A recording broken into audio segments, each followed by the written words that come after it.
Assalamualaikum warahmatullahi wabarakatuh. Jumpa lagi dengan saya Tama dalam Ada Apa Gerangan 2. Bagaimana kabar kalian? Semoga selalu diberikan kesehatan dan juga rezeki yang cukup. Di Ada Apa Gerangan 2 ini saya akan khusus membacakan cerita-cerita mistis bersambung. Dan kali ini kita akan lanjut cerita dari Mbah Riono yang mengisahkan tentang pengalaman hidupnya semasa kecil dulu sampai dewasa, yang mengalami banyak sekali kejadian mistis ketika tinggal di sebuah desa yang ada di kota Malang yang bernama Desa Mulyorejo. Nah, seperti apa kelanjutannya? Langsung saja kita simak. Teman-teman, ada apa gerangan? Ceritanya mulai dari sini.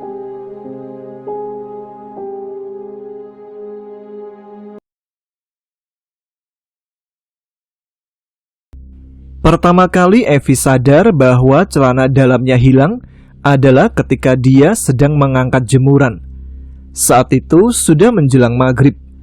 Selesai mandi, Evi menuju ke pekarangan rumah tempat menjemur pakaian. Dia berteriak sekencang-kencangnya, "Siapa sih orang mesum ini? Berani-beraninya mencuri celana dalamku?" Bapaknya yang mendengar jeritan Evi langsung menghampiri dan bertanya kepadanya kenapa dia berteriak seperti itu. "Ada apa sih? Teriak-teriak? Kamu ini anak gadis, mulutnya itu direm dikit, jangan dikit-dikit teriak." Dia malah ngomel-ngomel sebelum tahu duduk permasalahannya. "Sidiku hilang," kata Evi. "Sidi? Apa itu?" tanya Pak Rawi. "Celana dalam, Pak. Celana dalam.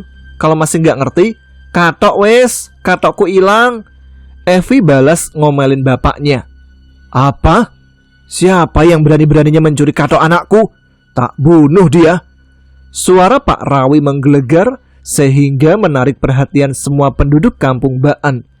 Maka dari itu, dalam hitungan detik saja mereka sudah mengerumuni Evi dan bapaknya. Dengan gagah berani, Bogel maju ke depan. Evi kira dia akan mengatakan kalau dia yang mengambilnya. Tapi Bogel malah bilang, "Aku tahu siapa pencurinya, Pak," kata Bogel. "Siapa dia? Siapa pelakunya? Mana orangnya? Bawa sini, tak keprok raine," kata Pak Rawi menggebu-gebu. "Mas Andri, Pak," jawab Bogel enteng. "Aku lihat sendiri tadi dia yang ngambil." "Lah kok kamu diam saja?" tanya Pak Rawi lagi. "Ya nggak berani lah, orang dia ngancam aku kok," lanjut Bogel. Dan entah mengapa semua orang percaya begitu saja dengan omongan Bogel tersebut. Karena sudah terlalu sore dan ada beberapa warga yang belum pulang kerja, maka penggerebekan Mas Andri disepakati esok harinya. Ketika disepakati, terlihat Bogel tersenyum puas. Sebenarnya Evi dan teman-teman yang lain tidak pernah mau mendekati Bogel, tapi dia selalu saja menghampiri mereka dan berbicara tentang kisah kesaktiannya. Dia begitu sombong meninggikan bapaknya karena berhasil mengusir kuntilanak itu dari kampung Baan. Kemanapun Evi dan teman-temannya pergi, Bogel selalu ikut. Kemanapun mereka main, Bogel selalu muncul. Mereka benar-benar risih dengan kelakuan Bogel. Apa dia tidak ingat kalau dulu dia berniat untuk mengorbankan Evi sebagai tumbal untuk ilmunya? Keesokan harinya, para warga pergi menggerebek rumah Mas Andri yang sekarang pindah ke rumah Bahdi, lalu pulang dengan keadaan lesu. Mereka tidak bisa membuktikan tuduhan mereka pada Mas Andri. Suatu sore, Evi bertemu dengan Mas Andri di perempatan jalan, dan dia terlihat sangat sehat. Padahal terakhir kali Evi melihatnya, dia sangat babak belur. Beberapa hari kemudian, ada acara layar tancap di depan Mulyorejo. Saat itu Evi sedang di depan rumahnya yang lama. Mas Andri lewat depan rumah dan Evi menyapanya. "Mau kemana, Mas?" tanya Evi saat dia melintas di depannya. Evi, lagi apa di sini?" Dia malah balik bertanya. "Ini Mas, mau beres-beres. Rumah ini ada yang mau beli, jadi aku bantu bersih-bersih sedikit." "Mas Andri mau kemana?" Evi kembali bertanya karena masih belum mendapatkan jawaban yang diinginkan. "Oh, mau ke rumahnya Lala?" jawabnya. "Lala? Siapa?" Evi keheranan. Lalu Andri menjelaskan siapa itu Lala, dan ternyata dia masih saudara dengan Evi. Evi tidak tahu sama sekali, dan dia juga menjelaskan maksud Mas Andri ke rumah Lala itu. "Kok nggak ajak aku aja sih, Mas?" tanya Evi pada Andri. "Maaf, udah janji sih. Kamu nanti juga mau lihat?" "Enggak, aku nggak mau kesana kalau bukan sama Mas Andri." Evi menggoda Mas Andri. "Wah, kapan-kapan aja ya." Udah larut, aku jemput Lala dulu ya," jawabnya seraya meninggalkan Evi yang cemberut. Keesokan harinya, Evi mendapatkan kabar kalau di acara layar tancap ada kuntilanak merah muncul, dan acara pun bubar di tengah jalan. Evi pun puas mendengarnya, karena acaranya Mas Andri dengan Lala pasti ikut berantakan. Hari demi hari berlalu, dan Mas Andri juga sudah sangat jarang terlihat. Karena itu, ketika ada panen di ladang padi di sebelah barat rumah Bahdi, tempat tinggal Mas Andri yang sekarang, Evi semangat sekali. Siapa tahu ketika dia membantu dikit-dikit bisa bertemu dengan Mas Andri. Tapi ternyata dia tak terlihat. Sampai malam hari pun Mas Andri tak terlihat. Evi, Angga, dan Udin dan beberapa orang dewasa lain masih bertahan di sawah tersebut. Sinar rembulan menerangi seluruh sawah, dan damen bekas panen tadi siang ditumpuk, belum dibakar, seolah menyihir mereka, sehingga membuat mereka sangat bersemangat untuk bermain kejar-kejaran, tertawa riang gembira, hingga saat-saat indah itu ternodai oleh kehadiran Bogel. Evi dan teman-temannya tidak setuju dengan kehadiran Bogel di sana. Dia pun terlihat kecewa dan langsung saja pulang. Ketika sedang asik rebahan di atas tumpukan damen, Evi, Angga, dan Udin dikejutkan oleh sebuah bola api besar yang melesat dari arah rumah Bogel menuju ke rumahnya Bahdi, dan suara ledakan terdengar sangat kencang. Orang-orang dewasa langsung menarik mereka pulang karena ketakutan. "Santet? Benarkah itu santet?" Evi dan teman-temannya baru melihat itu lagi.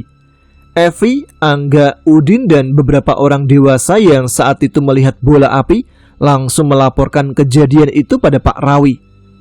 Namun, reaksi dari Pak Rawi sangat di luar dugaan. Dia malah memarahi anak-anak dan bilang kalau itu bukan urusan mereka. Dan karena Pak Rawi adalah lurah, Pak Sugeng, Pak Jatmiko, dan Bu Sunarsih tidak berani bilang apa-apa lagi. Kebencian Pak Rawi kepada Mas Andri semakin hari semakin terlihat, hingga Evi tidak tahan akan hal itu. Maka dia pun menanyakan apa alasannya. "Pak, kamu kenapa sih? Kok semakin hari semakin begitu bencinya sama Mas Andri?" tanya Evi pada suatu malam. "Bapak nggak ingat ah? Saat banjir, waktu Bapak kerasukan, saat Bapak butuh tenaga untuk membangun ulang rumah-rumah warga Mulyorejo ini, siapa dan keluarga siapa yang paling banyak membantu?" Pak Rawi hanya diam, pandangannya sangat kosong. Dia seolah-olah tak mendengar kata Evi. "Pak." Namun Pak Rawi hanya diam saja. "Yang berjasa itu Pak Di, bukannya Andri." Akhirnya, tapi cuma itulah jawaban yang Evi dapat dari bapaknya. Kemudian dia tidak mau menjawab pertanyaan selanjutnya. Hari demi hari berlalu, bulan berganti bulan, dan tahun itu Evi lulus SD. Di zaman itu anak perempuan seusianya sudah wajar dan sangat umum untuk menikah. Kalau lebih dari usia 15 tahun akan dianggap sebagai perawan tua. "Duk, Pak Bejo mau menikahi kamu, Duk," kata Pak Rawi ketika mereka makan malam. Mendengar kata-kata itu, tubuh Evi langsung merinding hebat. Maka dia menjawab perkataan bapaknya dengan begini. "Pak, dia hampir seumuran denganmu loh, Pak." "Gak masalah," jawab Pak Rawi. "Gak masalah kan buatmu, tapi sangat masalah buat aku, Pak." Mata Evi panas, sepertinya dia mulai menangis. Dia itu orang terpandang. Lihat, dalam 1 tahun saja Dia menjadi orang terkaya kedua setelah aku. Dia menjadi orang hebat berkat kesaktiannya. Setan-setan di Mulyorejo ini menjadi gak pernah muncul lagi. Pak Rawi berbicara dengan nada datar, semakin membuat ngeri. Aku suka sama Mas Andri, jawab Evi. Andri lagi. Kenapa kamu selalu menyebut namanya sih? Kamu udah dipelet ya sama dia? Ingat, semenjak dia angkat kaki dari Mulyorejo, desa ini menjadi aman dan tentram, bentak Pak Rawi. Keluarga mereka itu dikutuk.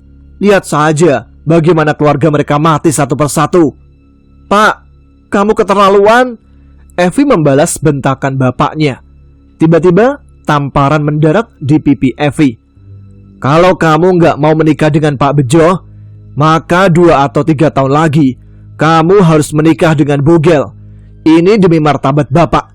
Bapak orang terkaya di Mulyorejo, dan Bapak harus mendapatkan mantu yang setara dan sepadan. Bibit, bebet, dan bobotnya harus jelas. Lalu Pak Rawi meninggalkan Evi yang sedang menangis di ruang makan. Satu hal lagi, bapaknya muncul lagi. Besok lusa, Andri akan menikah dengan Lala, anaknya Mas Jesemo. Kita diundang. Pak Jesemo itu juga juragan tanah. Dia saja mau punya menantu seperti Mas Andri yang hanya seorang penjaga keamanan. Tapi kenapa Bapak? Suara Evi benar-benar pecah, lemah dan hampir tidak keluar dari mulutnya. Aku dan dia beda. Jangan sama-samakan kami, ngerti? Benar saja. Keesokan harinya, Evi diajak ke acara pernikahan Mas Andri. Dia memakai setelan jas hitam, terlihat sangat gagah dan menawan. Mbak Lala memakai baju adat Jawa, terlihat sangat cantik. Sebenarnya Evi merasa cemburu, tapi melihat mereka yang saat itu duduk berdampingan di pelaminan, mereka terlihat sangat serasi. Mas Andri yang menawan dan Mbak Lala yang cantik. Riono, kamu di mana sekarang? Lihat, kakakmu seganteng ini. Kamu gak ingin melihat dia kah? Riono, aku sama sekali telah melupakan dia selama ini. Dia belum ketemu kan? Tiba-tiba Evi teringat dengan temannya. Masa lalu yang dia lalui dengan Riono kembali teringat. Kini Evi sangat merindukannya. Yon, kamu di mana Yon? Aku kangen. Sementara itu, Angga ketika berangkat ke rumah Bahdi untuk menghadiri undangan pernikahan Mas Andri, dia melihat Evi begitu getolnya menghindari Bogel. Ya maklumlah, setahun yang lalu dia hampir menjadi korban ilmu gelapnya Bogel. Jadi Angga pun tidak heran bagaimana Evi bersikap seperti itu. Apalagi hampir setiap malam dari arah rumah Bogel terlihat bola api yang cukup besar melesat ke arah rumah Bahdi yang sekarang ditempati oleh Mas Andri. Tidak mau berburuk sangka sih, tapi sepertinya memang keluarga dialah yang menyantet keluarga Riono. Buktinya, beberapa hari setelah melihat bola api yang menyerang rumah Bahdi, Bapak Angga yang saat itu juga tidak sengaja melihatnya, berinisiatif untuk menyelidiki keluarga Bogel. Apa yang didapati? Hampir setiap malam dari rumah Bogel tercium bau kemenyan dan bau-bau wangi bunga. Setelah itu Bapak Angga juga sempat memergoki Pak Bejo sedang duduk bersila di bawah pohon sirsak yang menjadi tempat pertama kali munculnya kuntilanak. Juga kadang-kadang ada juga sosok besar berbulu hitam legam sedang berdiri di depan rumah Pak Bejo. Lambat laun Bapak Angga mengajak Bapak Udin, yaitu Pak Jatmiko, untuk menggerebek rumah Pak Bejo. Namun apa hasilnya? Mereka diancam akan disantet oleh Pak Bejo sendiri. Pak Bejo begitu terang-terangan mengatakan hal itu. Mereka berdua pun menjadi keder, mengingat bagaimana santet telah memporak-porandakan keluarga Riono. Kembali ke acara pernikahan Mas Andri. Saat itu Angga sedang berdiri di dekat Evi. Dia melihat Evi cemberut sepanjang acara. Angga pun mencoba bertanya Evi kenapa, namun dia tidak menjawab apa-apa. Keanehan Evi semakin lama semakin jelas terasa. Dia yang awalnya menghindari Bogel, tahu-tahu saja begitu dekat dengan Bogel. Kenapa dia? Kenapa tiba-tiba saja berubah sikap? Mereka berdua terlihat begitu akrab dan seolah-olah tidak pernah ada apa-apa di antara mereka. Mereka mengobrol dengan riangnya. Angga yang merasa keheranan lantas bertanya sendiri pada Effie saat Bogel pergi menjauh entah kemana. "F, kok tiba-tiba kamu dekat sekali dengan Bogel?" tanya Angga. "Bukan urusanmu," jawab Effie dingin, lalu meninggalkan Angga begitu saja. "Weh, tunggu." Angga mencoba mengejarnya. "Jangan ikuti aku, urus saja urusanmu sendiri," kata Effie saat mengetahui kalau Angga mengikutinya. Angga terdiam di tempat. Udin menghampirinya lalu bertanya pada Angga. "Ada apa?" tanyanya. "Enggak, aku cuman heran. Kenapa tiba-tiba saja Effie akrab dengan Bogel? Padahal tadi kamu lihat sendiri kan?" jawab Angga. "Benar juga. Ayo, kita ikuti dia. Dia benar-benar aneh saat ini." Kemudian Udin beranjak begitu saja tanpa menunggu jawaban Angga. Angga pun mengikutinya. Ternyata Effie sedang duduk sendirian di teras rumahnya Mbah Di. Ketika Angga mau menghampiri Effie, Bogel tiba-tiba muncul dari luar pekarangan rumah. Angga dan Udin pun pura-pura duduk di balik jendela ruang tamu yang kebetulan tepat di belakang Effie yang sedang duduk di teras. "Dari mana?" Effie bertanya pada Bogel. "Ah, enggak, cuma habis pipis," jawab Bogel. "Kenapa harus di luar rumah? Kan ini termasuk rumahmu juga," tanya Effie lagi. Enggak, tadi di kamar mandi ada orangnya, jadi aku memutuskan untuk pipis di luar, keburu keluar, hehe." "Kamu kemana aja sih selama ini, Yon? Setelah kejadian di Baan itu?" Effie kembali terdengar bertanya. "Yon? Yono gitu?" Belum sempat menjawab, ternyata Pak Bejo memasuki rumah itu. Dia melotot ke arah Angga dan Udin. Mereka pun membuang muka pura-pura mengobrol. Begitu sadar, Bogel dan Effie sudah beranjak pergi. Angga dan Udin kehilangan jejak mereka. Jadi mereka tidak menemukan apa alasan Effie begitu dekat dengan Bogel sekarang.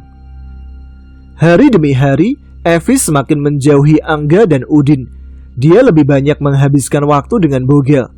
Bulan demi bulan lagi dan lagi hingga tahun berganti tahun.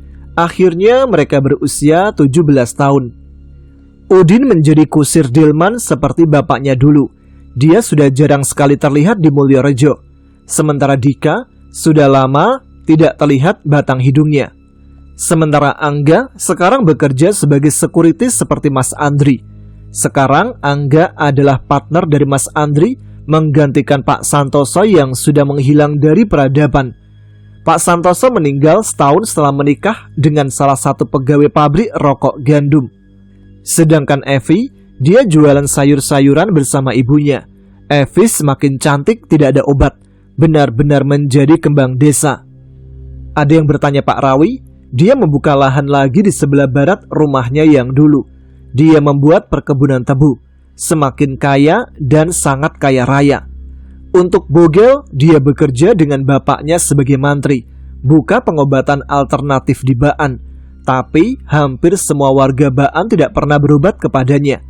Karena desas-desusnya, dia dan bapaknya adalah seorang dukun santet, sudah menyebar sejak sebelum pernikahannya Mas Andri. Oh iya, Bogel dan Effie pacaran. Mengejutkan kan? Semua teman-temannya juga kaget. Si kembar Aisyah dan Ismi, dia menjadi guru pembimbing di pondok pesantren yang berada di Tebu Utara. Nama pondok pesantrennya adalah Al Zaitun. Waktu pertama kali Angga masuk kerja sebagai security, ada satu cerita yang tidak bisa dia lupakan. Tidak lain tidak bukan adalah pocong yang fenomenal di mes pabrik rokok gandum itu. Mas Andri benar-benar tidak menceritakan apapun tentang pocong itu sebelumnya. Sampai di tengah malam pertama Angga kerja di sana, Mas Andri menyuruhnya untuk mengecek kondisi gudang penyimpanan tembakau dan tempat penggilingan tembakau di sana.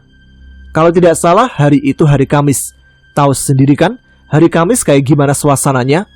Walaupun demikian, Angga harus tetap melaksanakan tugas yang sudah dia emban. Dia menyeruput kopi dulu sebelum berangkat ke dalam gudang untuk merefresh otak ini. Pintu pertama yang Angga masuki itu menuju tempat penggilingan. lewat pintu belakangnya sih, karena pos jaga yang dia dan Mas Andri tempati itu berada di belakang pabrik. Mesin-mesin sudah mati, tapi dengungan mesinnya masih tersisa, dengungan kecil, sehingga membuat Angga pusing.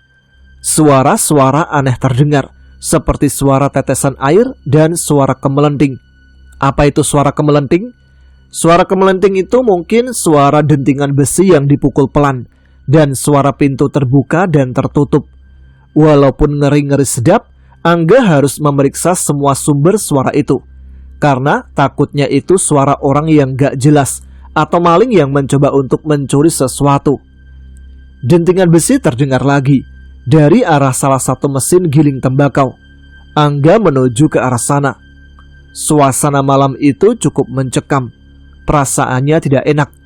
Was-was dan dak-dikduk suara jantungnya terdengar oleh telinganya sendiri. Suara itu terdengar lagi. Sudah dekat. Angga pun memperlambat langkahnya. Siapa tahu itu memang maling beneran. Kalau tahu ada orang yang mendekat, dia pasti bakalan langsung kabur. Dan itu sangat merepotkan. Kali ini Angga sudah berada di tempat itu, namun tidak ada apa-apa di sana. Suara pintu terbuka dan tertutup kali ini terdengar dari arah menuju gudang penyimpanan tembakau. Angga menuju ke arah sana. Dia berpikir kalau itu memang seekor maling, karena dia masih ingat cerita Mas Andri kalau di sini sering terjadi kemalingan tembakau. Kembali suara itu terdengar. Jadi Angga mempercepat langkah kakinya. Ternyata pintunya tertutup angin. Dia pun mengunci pintu itu, karena itu adalah satu-satunya pintu keluar masuk ke dalam gudang penyimpanan tembakau. Mau ada maling sekalipun, dia nggak bakalan bisa kabur, karena tidak ada jalan lain selain itu. Beberapa meter, Angga berjalan meninggalkan pintu itu. Pintu itu kembali terbuka dan tertutup lagi. Lagi, dan lagi. Pintu itu terbuka dan tertutup lagi secara tidak wajar. Karena tadi Angga yakin seyakin-yakinnya sudah mengunci pintu itu. Hingga beberapa kali pintu itu terbuka tertutup sendiri, Angga hanya bisa melihat saja ke arah pintu itu. Dia seperti membeku melihat kejadian aneh tersebut. Beberapa saat kemudian, ada sosok terlihat di pinggir pintu itu. Cuma mukanya saja yang terlihat, karena dia memiringkan kepalanya saja, tidak muncul ke tengah pintu. Dari situlah darah Angga membeku. Tubuhnya menggigil hebat. Dia benar-benar tak percaya apa yang dilihatnya saat itu. Sosok itu adalah Mas Andri. Lagi pula gimana caranya dia membuka kunci dari arah sana? Karena kunci gudang penyimpanan itu cuma ada di arah Angga berada. Itu pun sudah digembok. Penerangan cuma secerit membuatnya kesulitan untuk melihat sosok itu. Sedangkan senternya ketinggalan di pos jaga. Mas Andri, panggil Angga ke sosok itu. Itu kamu, Mas? Sosok itu menghilang dari pandangan karena dia menarik kepalanya yang melongok tadi. Woi, jangan bercanda dong, gak lucu tahu. Kemudian dia melongok lagi, lalu menarik kepalanya lagi. Dan tanpa pikir panjang, Angga menghampirinya. Begitu dia sudah sampai di sana, tubuhnya langsung membeku karena sosok itu sudah hilang entah kemana. Di dalam gudang penyimpanan itu hampir tidak ada tempat untuk bersembunyi, karena hanya ada tumpukan goni-goni yang berisikan tembakau. Itu pun semuanya ditumpuk di satu titik. Angga masuk ke dalam sana sambil memicingkan mata untuk melihat lebih jelas. Dia juga melangkah pelan-pelan ke dalam sana. Beberapa langkah ke dalam gudang, tiba-tiba pintu gudang yang dia lewati tadi tertutup dengan cara dibanting. Woi, jangan bercanda. Angga mencoba membuka pintu itu, tapi sepertinya pintu itu ada yang menahannya. Angga menggedor-gedor pintu itu sekuat tenaga. Mas Andri, buka mas. Aku tahu ini cuma tes keberanian kan, tapi ini berlebihan. Woi. Angga terus menggedor pintu itu dengan tenaga penuh. Dan ada suara seseorang melompat-lompat dari arah belakang Angga. Kemudian disusul bau asap rokok yang tercium oleh hidungnya. Bang, minta rokoknya bang. Ada suara seseorang berbicara seperti itu dari arah belakang Angga. Sontak saja dia menoleh ke arah sana. Namun tidak ada siapapun di belakang Angga. Angga kembali menggedor-gedor pintu itu dan berusaha mendorong pintu itu sekuat mungkin. "Mas Andri, tolong buka pintunya." Karena jengkel, Angga menendang pintu itu. Suaranya menggema dari dalam gudang penyimpanan tembakau. Telinganya pun jadi sakit sendiri. "Bang, rokok bang, minta satu aja." Kembali suara itu terdengar. Angga menoleh ke arah sumber suara itu. Dan sesuai dengan perkiraan kalian, sosok pocong dengan wajah hitam dan ada rokok menyala di mulutnya sedang berdiri di belakang Angga. "Minta rokoknya bang," kata pocong itu lagi. Dari sinilah Angga menggedor pintu itu lebih dan lebih kencang lagi. "Mas Andri, buka pintunya mas." Suara itu, suara lompat-lompatan itu mendekati Angga. Angga lihat dia lagi. Benar, pocong itu melompat mendekat. Tapi lompatannya seperti slow motion, gak cepet seperti sedang terbang. "Rokok bang, rokokku mau habis. Minta satu aja bang," kata pocong itu. Karena semakin panik, Angga mendorong pintu itu lagi dengan tenaga penuh. Dan seolah tenaga yang menahan pintu tadi sudah hilang, jadi Angga jatuh terjungkal karena pintu itu dengan mudah terbuka. "Aduh, dampot, sakit banget," kata Angga sambil menggosok-gosok kepalanya yang terbentur lantai. "Bang," pocong itu memanggil lagi. Dengan kecepatan kilat, Angga menoleh ke arahnya. Karena berhasil membuka pintu tadi dan terjungkal, sekarang Angga berada di luar gudang penyimpanan itu. Tapi saat ini dia menjadi semakin gemetaran. Bagaimana tidak? Saat ini ada dua sosok pocong sedang berdiri di hadapannya. Satu di dalam gudang penyimpanan, dia memiringkan kepalanya sambil melihat ke arah Angga.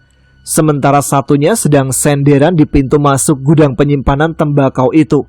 Mereka berdua merongkok.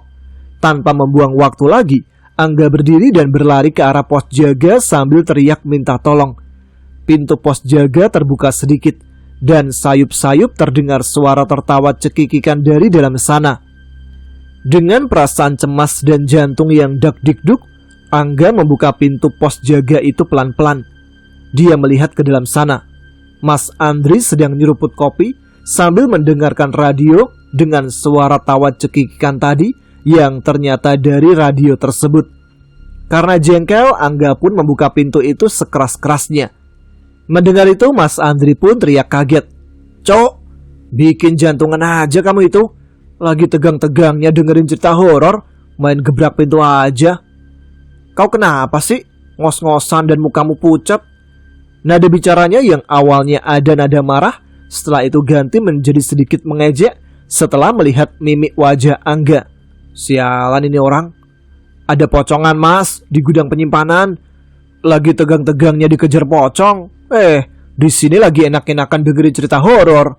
"Hah? Pocong? Di mana?" tanya Mas Andri. "Tadi di gudang penyimpanan tembakau ada 2 biji.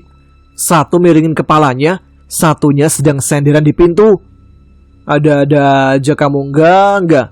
Salah lihat kali. Udah sini, seruput kopinya. Kita dengerin cerita horor di radio. Ceritanya nyeremin loh." "Aku enggak bercanda mas. Di sana ada pocong beneran," Angga memprotesnya. Mereka itu Darmadi dan Jayadi, pencuri yang dibikin koit sama penjaga sebelumnya. Mungkin mereka cuma mau kenalan sama security baru, jawabnya enteng. "Nanti kamu juga akan terbiasa." "Terbiasa palalu," teriak Angga. "Ngomong apa barusan? Ngajak ribut ya?" Mas Andri langsung berdiri mendengar umpatan Angga. "Keceplosan mas, maaf." Angga sedikit takut karena badan Mas Andri saat ini tidak kalah gede dengan Pak Rawi. Otot-ototnya super ngurat, gak ada lawan. Kalau dekat Pak Rawi, mungkin sekarang Pak Rawi udah kalah gede. Melihat itu, Angga pun langsung cengengesan. Setelah mendapatkan omelan lebih lanjut dan mendapatkan pitingan sedikit, Angga pun ikut bergabung dengan Mas Andri untuk mendengarkan radio yang dimaksud. Dan malam pertama penuh kejutan itu pun berakhir sudah. Setelah puas mendengarkan acara keramat di radio, Angga menuju keluar pos jaga, melihat sekeliling untuk memastikan semuanya aman-aman saja. Dia menuju depan pemakaman. Suara gemelodak terdengar dari rumah penyimpanan pendosa. "Mendingan gak usah kamu samperin sumber suara itu," Mas Andri mengingatkan Angga. "Kenapa emangnya?" "Demi kebaikanmu," jawabnya malah semakin membuat penasaran. Karena itu Angga menghampiri rumah pendosa itu. Siapa tahu ada maling sedang bersembunyi di sana. "Kalau ada maling gimana, Mas?" "Ya sudah, pokoknya aku udah ngingetin ya." Dia lalu kembali masuk ke dalam pos jaga. Suara itu semakin kencang terdengar. Angga menghampiri rumah pendosa itu. Kali ini dia mempersenjatai diri dengan sebuah senter di tangan. Disorotkannya sekeliling pemakaman umum Gang Keramat itu. Tidak ada apa-apa. Jadi Angga langsung saja menuju arah suara gemeludak tersebut. Dia membuka pintu itu pelan-pelan dan melongok ke dalam sana. Namun tidak ada apa-apa. Hanya sebuah pendosa yang terbuat dari besi teronggok di sana. Karena tidak ada apa-apa, lantas Angga berbalik badan dan menuju ke pos jaga. Namun, baru beberapa langkah saja, suara gemelodak itu terdengar lagi. Sekali lagi, Angga melihat ke dalam sana. Tidak ada apa-apa. "Jangan main-main," bentak Angga ke dalam sana dan disambut bau asap rokok tercium. Disentri seluruh ruangan, mulai dari bawah pendosa hingga kotak penyimpanan apalah isinya. Hingga pada akhirnya senternya tertuju ke arah plafon atas. Dan di sana juga tidak ada apa-apa. Namun, ketika sekali lagi senternya tertuju ke arah pendosa, tiba-tiba saja ada sosok yang terbaring di atas sana. Dia menggeliat-geliat gak karuan. Sosok itu pocong. Dia seperti sedang mendapatkan siksa kubur. Teriak-teriak dan menggeliat hebat. Angga pun berteriak dan berlari menuju ke arah pos jaga. Di dalam pos, Mas Andri menyambutnya dengan senyuman puas. "Ngapain lari-lari? Ada apa?" "Kalau mau olahraga pagi-pagi, bukan tengah malam begini," katanya. "Ada pocongnya di sana, Mas," kata Angga sedikit gemetar. Dibilangin juga apa? Lebih baik gak usah ke sana. Ngeyel aja sih kamu. Lalu dia tertawa terbahak-bahak. "Pak Santoso almarhum, dulu dia juga pernah ditampaki di sana. Karena ingat, maka dari itu aku gak pernah ke sana lagi." "Gitu kok gak bilang-bilang sih?" protes Angga. "Kamu sendiri yang bebal. Kalau udah dilarang itu turutin. Udah sini, gantian aku yang keliling," kata Mas Andri seraya memasuki pabrik penggilingan rokok gandum. 20 menit kemudian, Mas Andri kembali dengan lari-lari kecil. "Sialan mereka," katanya saat memasuki pos jaga. "Ada apa, Mas?" "Pocongnya ngejar tadi." "Kamu ini ya, pintu gudang penyimpanan kok gak dikunci?" Dia menjawab sekaligus mengalihkan pembicaraan. "Dikejar pocong malah ketawa ketiwi. Aneh, Mas. Tadi udah aku kunci kok. Kan udah aku ceritakan tadi." "Oh iya, Ding, lupa aku." Dia lalu menyeruput kopi hitamnya. Kemudian, "Sini, sini." Mas Andri memanggil Angga, dan Angga pun menghampirinya. "Lihat." Mas Andri menunjuk ke arah luar pos jaga, tepatnya di atas pagar tembok mes yang ada di depan pemakaman umum Gang Keramat ini. "Ada apa sih?" Angga penasaran. "Udah, lihat aja yang aku tunjuk." Benar saja, di atas pagar mes ada sosok sedang duduk membelakangi mereka berdua. Pocong lagi. Astaga, Mas, yang gituan jangan ajak-ajak dong liatnya. Biar terbiasa. Kalau sering lihat kan udah gak takut lagi. Wah, kata siapa? Tapi kamu lumayan pemberani ya, gak kayak Pak Santoso dulu. Dia kalau dikerjain kayak gini udah ngamuk-ngamuk. Dasar orang aneh. Hah? Enggak, aku nyalain radio. Malam itu aku libur kerja shift malam. Jadi kugunakan untuk bersantai di teras rumah bersama istri tercintaku. Siapa lagi? Lala, gadis cantik teman SD ku dulu yang sekarang mumpluk-mumpluk. Sedang asik berbincang dengan Lala, tiba-tiba aku mendengar suara riuh orang-orang dari arah desa Mulyorejo. Dan terlihat langit memerah seakan terjadi kebakaran di sana. "Mas, ada apa di Mulyorejo ya?" tanya Lala dengan wajah yang terlihat gusar. "Gak tahu aku, paling kebakaran," jawabku datar dan tanpa rasa empati sedikit pun untuk warga Mulyorejo. Kalau memang benar terjadi kebakaran di salah satu rumah warga Mulyorejo. Tiba-tiba dari arah desa Tebo Selatan berlarian si trio kwek-kwek menuju ke rumah Bahdi yang sekarang kutempati bersama Lala. Meskipun bertahun-tahun telah berlalu, nampaknya trio kwek-kwek ini masih kompak dengan formasi lengkap. "Dri, mau ikut ke Mulyorejo nggak?"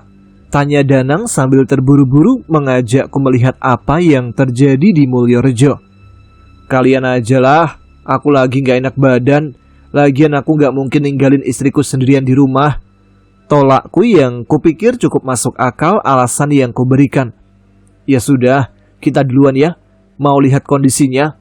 "Iya," jawabku masih datar, seolah sama sekali tak tertarik dengan apa yang terjadi di desa Mulyorejo. "Ayo dek, kita masuk aja. Aku lagi semangat bikin Andri kecil," ajakku pada Lala untuk masuk ke dalam rumah. "Ih, Mas Andri, desa sebelah sedang ada keriuhan, malah ngajak enak-enak. Lah mau atau enggak?" "Maulah. Ayo makanya masuk." Singkat cerita, pagi kembali menyapa.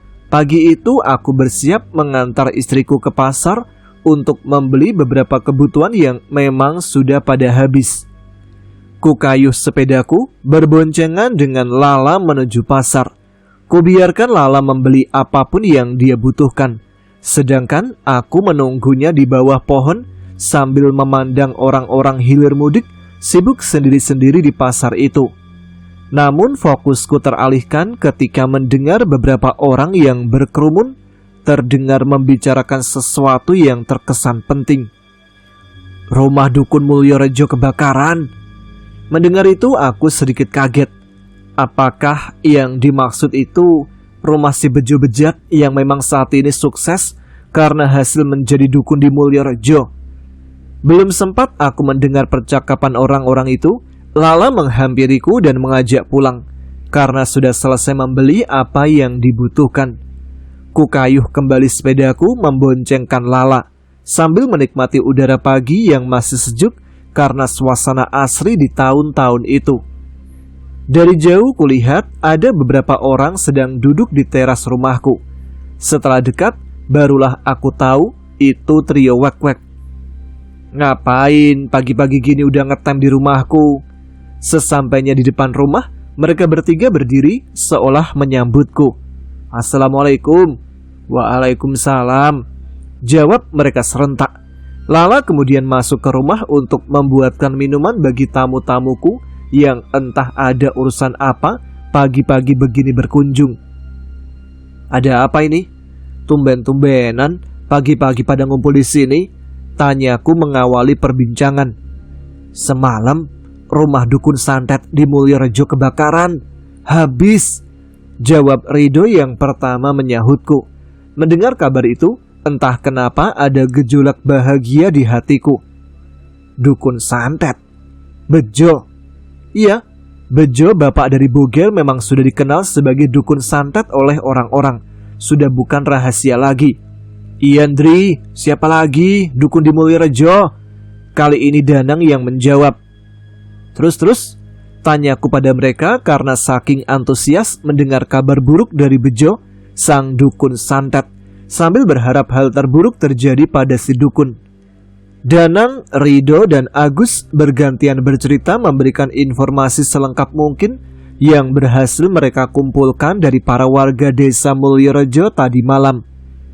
Jadi menurut cerita mereka, sebelum terjadi kebakaran di rumah Bejo, ada warga yang melihat sosok hitam besar yang mungkin adalah genderuwo berada di depan rumah Bejo. Gendruwo itu kemudian masuk ke dalam rumah Bejo dan terjadi pertarungan hebat antara Gendruwo penunggu ringin kembar dengan dukun Bejo. Gendruwo itu merasa tidak terima atas apa yang dilakukan oleh Pak Bejo selama bertahun-tahun tinggal di desa Mulyorejo. Awalnya memang Bejo berdamai dengan Gendruwo ringin kembar dengan rutin memberikan sesajen full porsi yang membuat Gendruwo pun happy. Namun tampaknya semakin lama sifat sombong dari Pak Bejo yang merasa sudah berilmu tinggi dan memiliki perewangan beberapa makhluk halus memandang remeh keberadaan Gendruwo ringin kembar. Hingga puncaknya, untuk menguatkan eksistensinya, Pak Bejo pun berniat untuk membakar ringin kembar dan mengusir Gendruwo penunggunya dari desa Mulyorejo, supaya tidak ada kekuatan lain yang berkuasa di desa Mulyorejo selain Pak Bejo sendiri. Sang Gendruwo pun tak terima. Setelah pada pagi harinya para pekerja yang ditugaskan oleh Bejo mencoba untuk menebang dan membakar 2 pohon beringin gagal, pada malam harinya Gendruwo itu langsung menemui Bejo untuk membuat perhitungan. Namun walaupun ilmu Bejo sudah termasuk tinggi, tapi tampaknya Gendruwo itu masih lebih unggul dalam kesaktian, sehingga Gendruwo itu yang diselimuti amarah hebat dengan mudah memukul telak Pak Bejo hingga terkapar dan meregang nyawa di dalam rumahnya. Setelah itu, Gendruwo itu pun membakar rumah Pak Bejo, seperti Bejo yang mencoba membakar rumah dari Gendruwo itu. Bogel yang baru pulang dari rumah Evi melihat rumahnya kebakaran, segera saja berteriak-teriak meminta pertolongan warga untuk memadamkan api yang membakar rumahnya. Namun, para warga seakan enggan untuk menolongnya, apalagi Pak Jatmiko dan bapaknya Angga, yang sebelumnya memang diancam oleh Pak Bejo akan disantet secara terang-terangan. Terlebih rumah Bogel saat ini memang sudah terpisah dari rumah warga Baan, sehingga membuat warga seolah tidak cemas kalau rumah mereka ikut terbakar karena jaraknya jauh. Hingga akhirnya rumah Bejo habis tak bersisa bersama barang-barang berharganya. Tak ada satu warga pun yang menghampiri Bogel untuk menghiburnya. Bogel yang melihat para warga mengabaikannya merasa sangat marah, dan sebelum pergi meninggalkan puing rumah bersama jenazah bapaknya, sempat berkata pada para warga, "Kalian semua akan lihat akibatnya." Kemudian Bogel pergi berlalu di kegelapan malam entah kemana. Pak Rawi yang melihat kejadian itu dari kejauhan hanya menggelengkan kepala. Walaupun dia sebelumnya begitu menghormati Pak Bejo di desa Mulyorejo, namun di satu sisi dia merasa lega, karena setelah kematian Pak Bejo, artinya tidak ada orang lain di desa Mulyorejo yang bisa menekannya sebagai kepala desa. Karena selama ini, meskipun menjabat sebagai kepala desa, namun seolah Pak Bejo lah yang lebih berkuasa. Panjang lebar trio Kwek-Kwek bercerita kepada Andri berdasar apa yang mereka dengar dari para warga. Andri yang mendengar itu hanya sedikit tersenyum. Walaupun dia senang mendengar kematian Pak Bejo, namun ada sedikit ketidakpuasan, karena bukan dengan tangannya sendiri dendamnya terbalaskan. Setelah menghabiskan kopinya, trio Kwek-Kwek berpamitan pulang, menyisakanku yang masih bengong, seakan tak percaya atas apa yang sudah terjadi di Mulyorejo. Tampaknya tanpa bertindak apapun, yang namanya kejahatan pasti akan hancur dengan sendirinya. Setelah maghrib, aku bersiap untuk bertugas seperti hari biasanya, menjadi security di pabrik rokok gandum. Kayaknya telat nih, pasti Angga udah di sana duluan. Tapi gak apa-apalah, sekali-kali dia yang nunggu senior. Segera aku berjalan menuju ke Gang Keramat yang merupakan jalan tembus langsung menuju ke pabrik. Dalam gelapnya malam, di kejauhan, aku melihat seseorang berjalan mendekat ke arahku. Tak nampak wajahnya karena minim cahaya. Mau ku arahkan senter ke arahnya, nanti dianggap gak sopan. Setelah dekat, barulah bisa aku lihat seorang pemuda dengan badan kurus seperti tulang terbalut kulit. Matanya cekung dengan rambut panjang tak terawat. Dia telanjang dada, hanya memakai celana. Bukan, sepertinya itu bukan celana. Seperti selembar kain putih lusuh yang dililitkan untuk menutupi alat vitalnya. Aku pun menyapanya. "Mas, mau kemana? Kamu ini orang mana? Kok aku baru lihat?" Namun dia hanya diam tak menjawab pertanyaanku. Dia menatapku lumayan lama. Waduh, ini jangan-jangan demit. Batinku yang merasa tidak wajar. Kulihat bibirnya mulai sedikit terbuka. "Mas Andri," sosok itu, orang itu memanggilku. Tapi dari mana dia tahu namaku?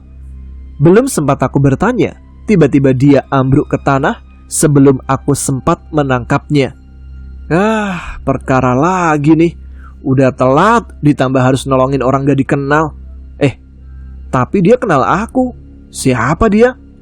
Karena sudah dekat dengan rumah Pak Roni, aku pun membawa orang ini ke sana. Kubopong dia menuju ke rumah Pak Roni. Terasa sangat ringan, seperti tak berbobot. Ini karena dia yang terlalu kurus atau aku yang sekarang terlalu berotot ya? Entahlah. Sesampainya di rumah Pak Roni, kubaringkan dia di amben depan rumah. Baru aku mengetuk pintu rumah Pak Roni. Seketika Pak Roni dan bogel kedua keluar dan bertanya pastinya tentang orang yang aku bawa. Aku tidak tahu siapa dia, tapi orang ini tahu siapa aku. Jadi aku membawanya ke tempat Pak Roni. Siapa tahu dia mengenalnya. Namun ternyata Pak Roni juga tidak mengenalnya.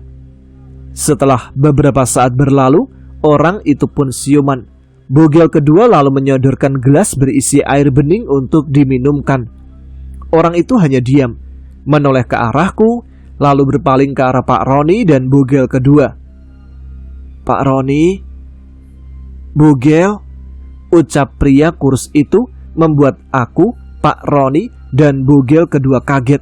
Karena ternyata dia juga mengenal kami semua. "Kamu ini siapa dan dari mana?" Tidak menjawab pertanyaan Pak Roni, orang kurus kering ini malah menoleh ke arahku. "Mas Andri." "Aku Riono, Mas." Mendengar itu, aku terdiam. Kutatap lekat-lekat wajahnya, mata cekungnya, lekuk tulang pipinya, dan tak terasa air mataku jatuh semakin lama semakin deras, hingga aku tak mampu membendungnya lagi. Ya, dia adikku. Bodohnya aku baru bisa mengenalinya. Tapi wajar saja, dia hilang selama hampir 5 tahun. Dan sosoknya kini sudah bukan seperti anak kecil lagi, melainkan seperti teman-temannya yang berusia sekitar 17 tahunan. Segera kupeluk adikku tersayang. Aku menangis di balik bahunya. Kupeluk erat, menumpahkan rasa kangen dan syukurku atas kembalinya Riono.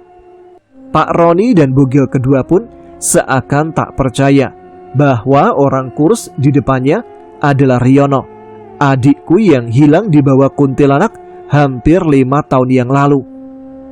Setelah kondisi kami sudah sedikit stabil, emosi kami sudah mereda.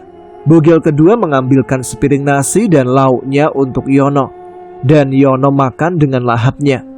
Apakah selama ini dia nggak dikasih makan? Atau tepatnya dikasih makan makanan manusia? Aku harus menggali lebih jauh setelah ini tentang dari mana saja Riono selama ini, apa yang dialami selama dia pergi. Tapi sayangnya, ketika penulis mencoba mengorek keterangan pada Mbah Yono tentang pengalamannya 5 tahun hilang, sayangnya kondisi kesehatan Mbah Yono sedang menurun. Jadi beliau tidak bisa menuturkan secara detail apa yang terjadi kepadanya selama 5 tahun menghilang. Namun singkatnya, ketika Mbah Yono dibawa pergi oleh kuntilanak ke suatu tempat, dia akhirnya bisa melihat Eli mengikutinya. Di suatu tempat yang tidak dikenalnya, Eli selalu menemaninya secara sembunyi-sembunyi. Dari situ Yono tahu bahwa dia adalah hadiah yang ditawarkan kepada kuntilanak itu sebagai imbalan telah menghabisi orang tua Yono, bapak, ibu, dan kakeknya. Menurut Mbah Yono, dia merasa hanya seminggu disekap oleh kuntilanak itu yang memperlakukannya seperti anaknya sendiri. Yono diberi makan dengan sisa-sisa tulang hewan selama di sana. Menurut perkiraannya, kuntilanak itu melepaskannya setelah umurnya tepat 17 tahun. Dan sosok Kunti itu akan mencari anak-anak lain lagi untuk menggantikan Yono. Entah apa tujuannya. Dan umumnya, manusia yang hilang dibawa pergi makhluk halus bersama raganya tidak akan bertahan hidup, karena pasti raganya tak dapat mengimbangi perbedaan alam. Namun Eli dengan kekuatannya lah yang menjaga raga Yono supaya tetap hidup dan tetap bertumbuh. Entah bagaimana caranya. Pada akhirnya Yono pun menikahi Evi sang kembang desa. Setelah Evi sadar dari pelet yang dipakai Bogel untuk memikatnya dengan perantara celana dalam yang dicurinya. Namun Evi berpulang ke sang pencipta lebih dulu ketika melahirkan buah hati pertamanya dengan Yono. Sebulan kemudian, ibu Evi, Bu Sari menyusul. Dan Mbah Yono memutuskan untuk tidak menikah lagi. Sementara Pak Rawi menikah lagi dengan seorang janda kembang dari desa Tebu Selatan yang saat itu selisih umurnya cukup jauh. Ya mungkin masuk akal sih, karena Pak Rawi merupakan orang terkaya di desa Mulyorejo. Sementara itu, Mbah Andri sampai meninggal tidak mempunyai anak. Jadi dia dan Lala mengadopsi seorang anak keturunan Cina yang bernama Meimei. Sedangkan Bogel setelah kejadian malam itu tak pernah terlihat lagi.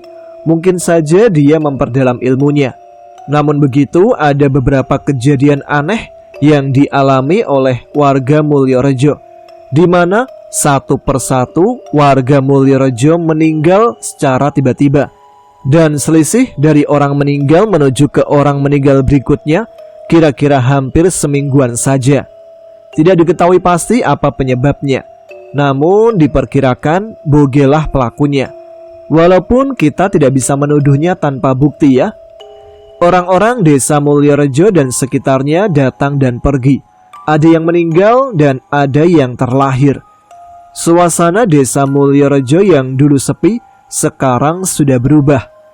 Nah, teman-teman ada Pagerangan yang mungkin mau melihat rumah Belanda peninggalan Bahdi, bisa dicek ke lokasi ya.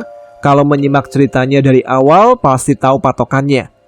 Dan sampai di sini akhir cerita Mbah Yono, karena kondisinya yang tidak memungkinkan untuk dimintai keterangan lagi. Kita tutup saja cerita dari Mbah Yono sampai di sini. Terima kasih untuk teman-teman yang sudah menyimak. Kita jumpa lagi di episode selanjutnya dengan cerita baru ya. Saya Tama harus pamit. Jaga kesehatan, tetap semangat pastinya. Wassalamualaikum warahmatullahi wabarakatuh.